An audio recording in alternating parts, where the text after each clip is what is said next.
Governor, back to the civil service Yeah. deal. In the House committee yesterday, some of the concerns that were expressed came from Republican legislators. Right. Do you think you have a problem with getting the bill out? Well, I mean, I think a couple things there. Number one, we're making what we understand is a very significant change in the employment practice of the state of Tennessee, one that I think a lot of other governors have thought about making but haven't gone there because they realized there was going to be a lot of issues to work through.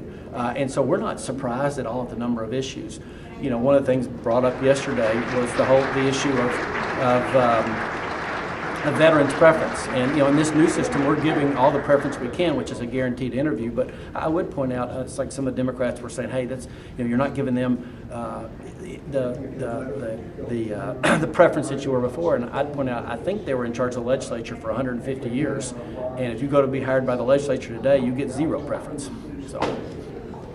You were talking before about in your address here about how you know, a lot of people talk about, you know, government should operate like a business, but Right. you're encountering, you know, resistance there. What sort of things? Where all are you encountering resistance from legislators on that? I mean, the civil service law would be a good one. I mean, I don't know any businesses that work by those employment practice rules. I mean, and again, the legislature itself doesn't work by those rules, but businesses don't. So, again, it's one of the points I made to this group is when you live in a world without competitors, which is what government does, you can't get a driver's license from anyone else. A lot of this, you can't use anybody else's highways.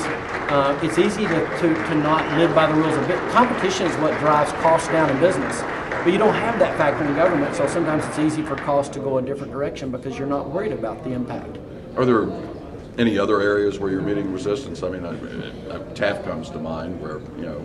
Well, I mean, occasionally. The other thing, I mean, there are situations where we have to look at the needs of the whole state and say, okay, do we need 5 juvenile detention centers which have 60% occupancy, or do we need 4 that have 90%? And a business would look at that and say, okay, that's a pretty easy one in terms of we can still meet the needs of the mission, but do it in a more cost-effective way.